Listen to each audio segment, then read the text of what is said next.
냉동 우리 블루베리 냉동한 거 많이 드시잖아요. 이거 어떠냐고 급송 냉동한 것들이 생과일 생채소와 대용으로 먹어도 되는지 효과가 어느 정도 있을지 이런 것들에 대한 궁금증들을 많이 갖고 계신데요. 근데 이 기준을 정확하게 아는 순간 장보기 습관이 완전히 달라질 수 있습니다.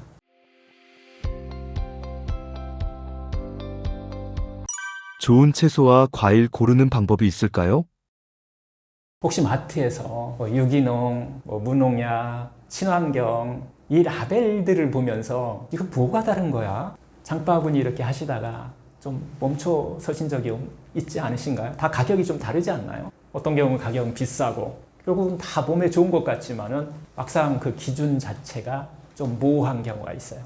근데 이 기준을 정확하게 아는 순간 장보기 습관이 완전히 달라질 수 있습니다. 오늘은 이 헷갈리는 이 용어들을 아주 쉽게 한번 이야기를 해보겠습니다. 먼저 채소와 과일부터 보겠습니다. 첫 번째 유기농이라는 이야기가 쓰이는 경우가 있는데 한국에 유기농 인증을 해주는 기관이 있어요. 국립기관이 있죠. 이 기관에서 보면은 최소 3년 이상입니다. 농약과 화학비료, 제초제를 전혀 쓰지 않은 토양에서 자라야 돼요. 그리고 또 유기농의 종자나 모종까지도 그렇게 키워야 됩니다. 이곳에서는 잔류 농약 검사까지 통과를 해야 됩니다. 여러 가지의 조건을 모두 충족해졌을 때 유기농 인증 마크를 받을 수 있어요.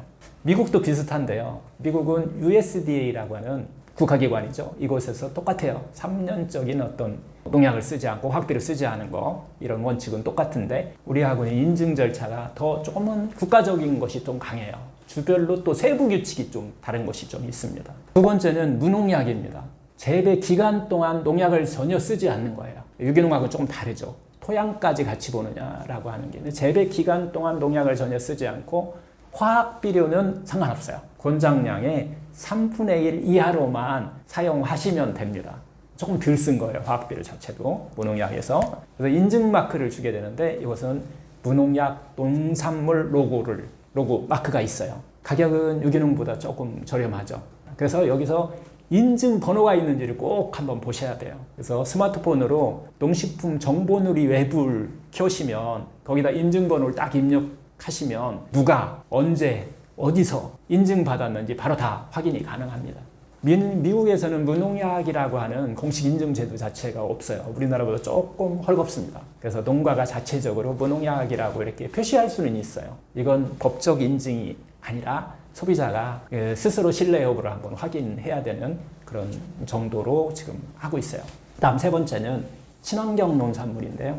이 친환경이라고 쓰여 있는 거 이름이 좋죠. 이 친환경은 농약, 화학비료 사용량을 좀 줄였다는 뜻입니다. 무농약은 아닙니다. 2010년 이전에는 저농약이라고 해서 이런 이야기를 썼었는데 지금은 전부 다 신농약 범주를 이렇게 포함시켰죠. 이것도 꼭 라벨 한번 확인하시면 좋습니다. 그리고 한번 QR코드로 딱 확인해 보시면 전체적으로 이력이 다 나오기 때문에 쉽게 구별이 가능합니다. 우리나라 이런 것들은 참 잘 된 것 같아요. 또 세 가지 기준이 있어요. 축산물 기준은 유기, 무항생제, 동물복지 이렇게 구별되어 있는데요.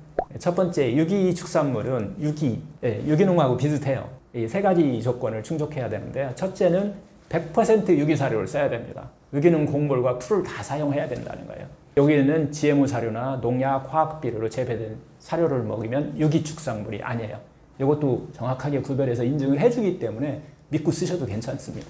그 다음에 이제 둘째는 항생제, 합성항균제, 성장 촉진제 같은 거 이런 것들 특히 약품 사용을 전면적으로 다 금지된 거예요. 그리고 세 번째는 동물복지라고 그러죠. 방목식이든지 동물복지 환경을 충족시켰을 때만 유기축산물이라고 하는 이 로고를 인증 마크를 받을 수 있습니다.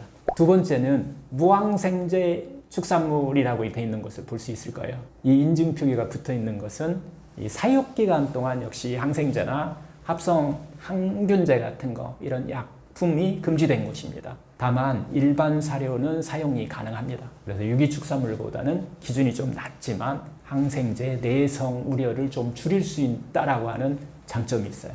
그 다음에 이제 동물복지 인증인데요. 이것은 이제 동물복지는 사용밀도 좀 낮추고 자연광, 자연환경을 제공하면은 여기에 이제 포함할 수가 있는데요.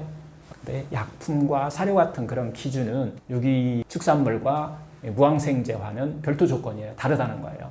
그래서 이거의 핵심 목표는 동물 스트레스 최소화하는 거에 초점이 맞춰져 있습니다. 축산물 부분에도 소비자가 구별하는 팁이 있어요. 이 라벨에 국립농산물 이 품질관리위원회 인증 마크가 이렇게 확인하는 게 가장 중요합니다. 그래서 포장지에 QR코드로 이렇게 한번 찍어보시면 이것도 마찬가지 생산자, 재배, 사육 방식, 검사 결과까지 다 확인 가능합니다. 우리가 친환경이라는 단어만 보고 판단하지 한번 마시고 인증 종류와 조건까지 한번 체크해 볼 필요가 있습니다. 특히 한국에서는 이 인증 마크 옆에 반드시 인증 번호가 있습니다. 이것을 스마트폰으로 농식품 정보 누리 앱이에요. 이걸 인증번호를 입력하게 되면 정확하게 인증이 전체적으로 어떻게 생산해냈는지를 우리가 볼 수 있다는 거죠. 이건 하나의 습관인 것 같아요. 한 번씩 해보시면 우리가 먹는 음식에 좀 관심 가질 수 있지 않을까 싶고요. 이런 유기농이라든가 이런 것들을 어떻게 보면 이제 자연치유 관점에서 보면 이 유기농이나 무농약 식품들은 단순히 농약이 덜 묻은 음식이다라고 하는 것을 넘어서 다 뺏긴다는 겁니다. 반대로 건강한 식재료를 우리가 먹게 되면 세포가 회복하는 것을 방해하지 않고 면역이 제 역할을 다하도록 도와주는 역할을 한다라고 하는 그런 개념으로 적극 추천하고 있는 거죠. 우리가 먹는 건 단순히 배를 채우는 것이 아닙니다. 그건 곧 우리 몸을 만드는 재료이고 미래의 건강을 결정하는 선택입니다. 오늘 마트에서 장 볼 때 그 한 번의 우리의 선택, 그 한 번의 습관이 우리 가족의 10년 또 20년 그 뒤의 건강을 바꿀 수 있습니다. 오늘부터는 라벨을 한 번 더 읽고 인증번호를 확인하는 습관, 그 선택이 여러분의 몸과 삶을 또 지켜줄 수 있는 하나의 방법이다라고 해서 습관화시키는 것들을 냉동 채소 과일 먹어도 건강 챙길 수 있을까요? 예, 많이 질문하시는 것 같아요. 우리 블루베리 냉동한 거 많이 드시잖아요. 이거 어떠냐고 그냥 생으로 먹는 거와 이런 질문들 많이 하시는데요.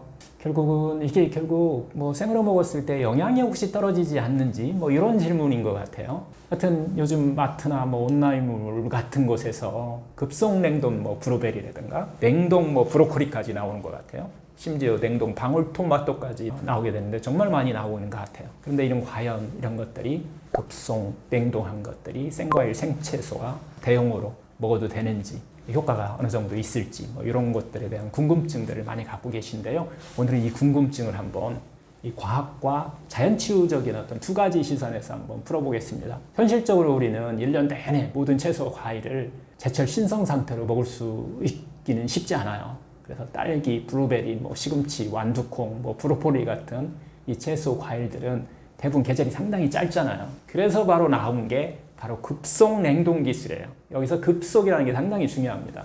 특히 요즘은 냉동 기술이 좋아져 가지고서요. 냉동이 신선보다 영양 손실이 적다는 이런 연구 결과도 상당히 좀 나오고 있어요. 하지만 자연 치유 관점에서 보면 우리는 영양소만 먹는 게 아니거든요. 영양소뿐만 아니라 살아있는 에너지와 세포의 생명력까지 함께 먹는 것이 중요하다라고 봐요. 그래서 오늘 이 두 가지 관점을 같이 보면서 한번 이야기를 나누면 좋을 것 같습니다.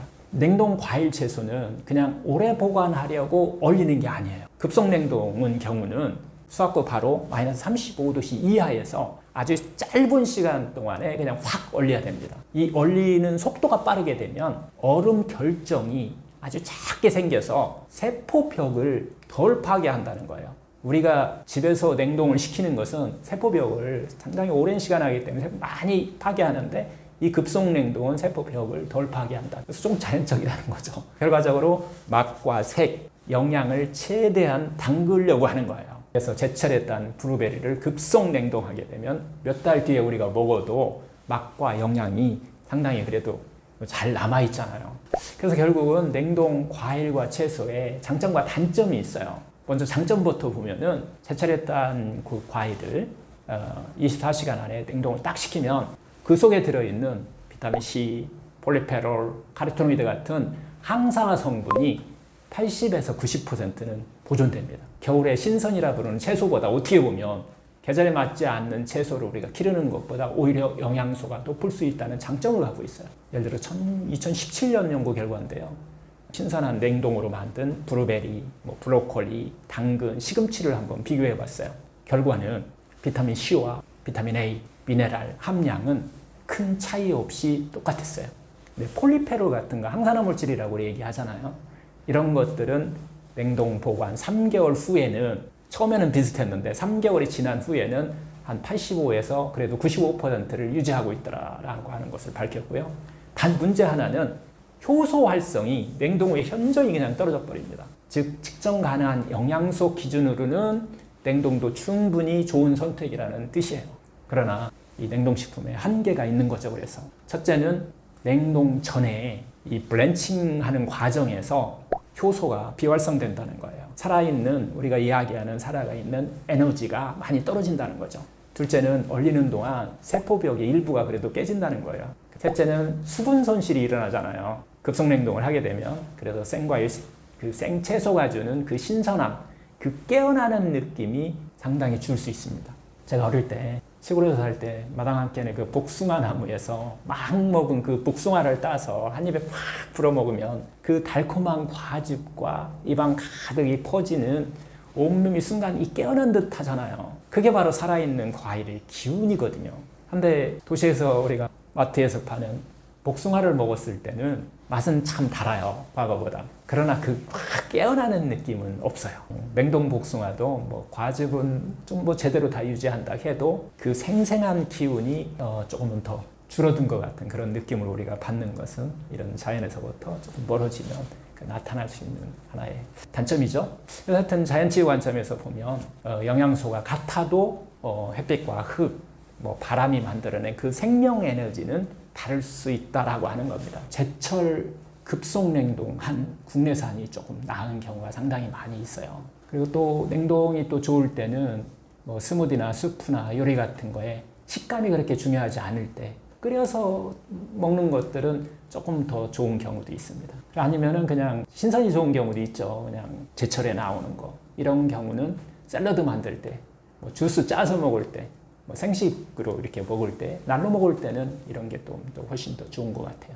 우리가 꼭 치료를 한다, 해독하고 회복하고 에너지를 막 이렇게 키운다라고 하면 그런 것이 목표일 때는 하루에 에너지를 막 끌어올리고 막 이렇게 싶다라고 하면은 신선한 거 그대로 드시는 것이 훨씬 유리하다는 겁니다. 음식은 단순한 영양 덩어리는 아닙니다. 햇빛과 토양, 물과 공기, 자연이 함께 빚어낸 하나의 생명입니다. 가능하다면 제철의 숨결이 쌓여있는 채소와 과일을, 그리고 필요할 땐 어떻게 보면 과학의 힘을 비는 냉동식품을 좀 지혜롭게 선택하는 것이 좋지 않나 싶습니다. 그 작은 선택들이 오늘의 몸과 내일의 건강을 구독자분들께 해주고 바꾸게 싶은 됩니다. 말씀이 있으신가요? 우리가 나눈 이 모든 이야기는 결국 하나의 메시지로 보입니다. 못 고치는 병은 없다. 못 고치는 습관만 있다라고 하는 겁니다.